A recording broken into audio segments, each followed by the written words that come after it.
Hi, this is Curt, and welcome to another edition of Fire Law Roundup.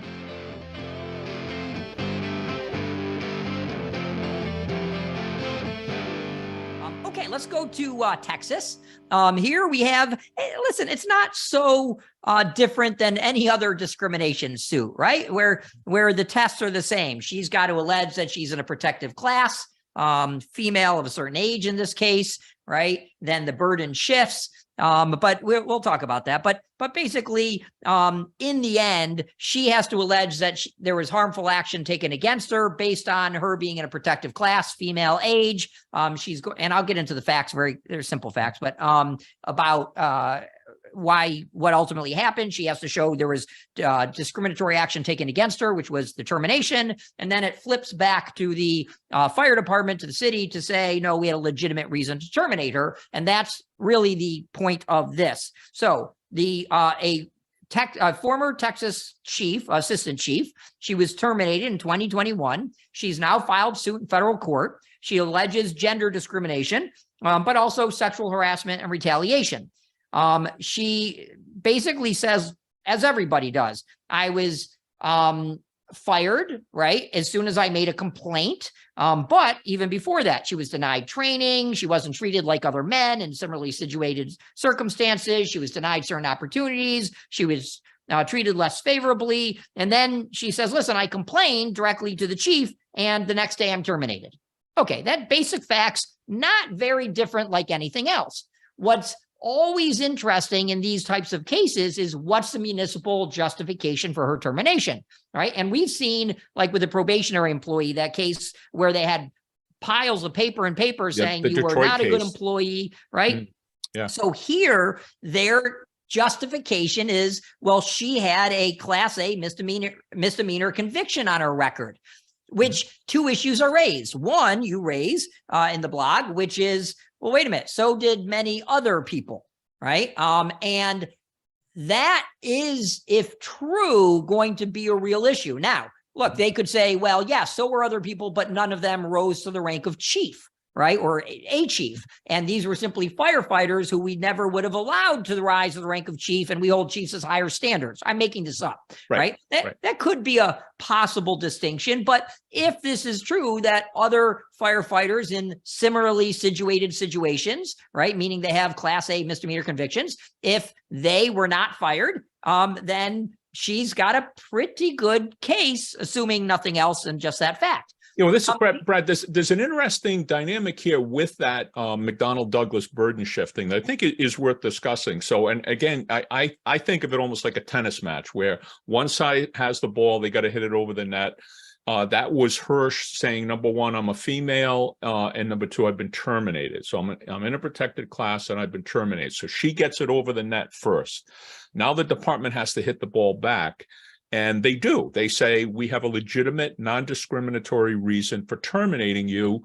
You had a Class A misdemeanor. Okay, so now the ball goes back. Now it's up to her. And there's a number of things that she can show at this point. But one of the things is that it was a pretext, that they're using that legitimate reason as a pretext. And how do you prove pretext? You show similarly situated males that didn't get the same treatment. Right. Okay, now, then you get the defense to that. So now we've gone once, twice, she's hit it back over, showing pretext, and now they're going back the fourth time by saying she's not similarly situated. Maybe. Right. And that's what, yeah, right. That's what we're assuming the department would then try to prove. Right. Now, one of the things where I think the department's got a real problem is I'm presuming they performed a background check or had the opportunity to. I'm presuming they have a question that says, you know, have you ever been convicted or pled to a crime? And she answered truthfully. So I'm presuming they knew. It is going to be very difficult once you've hired somebody, right, to presume that that's a reason anymore. Come on, you knew it, right? So now all of a sudden becomes a reason, if you accept her facts, a day after she complains. You know, we have a case in our firm right now where we're suing an insurance company on behalf of a fire department whose roof collapsed under snow weight. And the insurance company says, oh, we're not going to reimburse it. It wasn't the snow weight. It could have been a million other things. And what I'm saying to the insurance company is, Yeah, let's see what a jury says. Because a jury is going to look at one thing, coincidence. The building's 60 years old, and all of a sudden, the day after the snowstorm, all things happen. Okay, same deal, right? You're going to tell me you've known about this all this time, and coincidentally, the day after, right? So here's the problem. The test isn't an all or nothing test under these cases. If one iota, my words, not the court's, right? There cannot be one portion of your decision to terminate her, which was based on her being a female or her making a complaint, right? It has to be 100% your reason, not 99.9%. 100% has to be, oh, we just discovered she had a Class A misdemeanor. And if they knew, you know, either on an application or a background check, no one's going to believe this. Just pay up.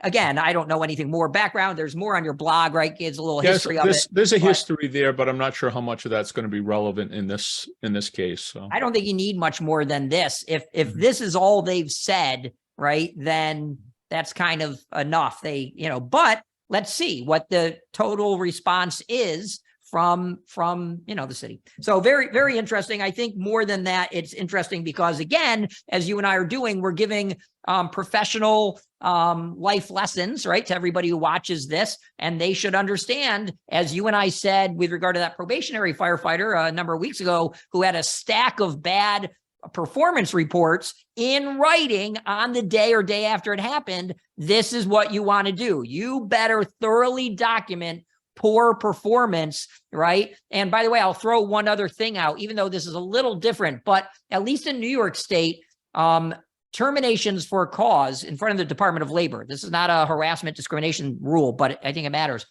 Termination will always favor, in other words, you'll have to pay unemployment.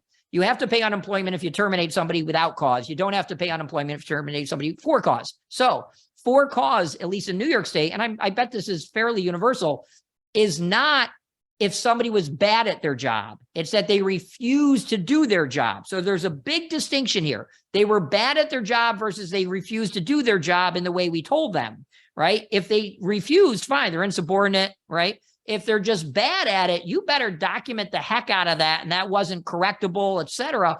And you better show that, well, we don't help anybody, or she got the same amount of help as everyone else did. Again, different here, but I think it's relevant that they really have a high burden to show why they've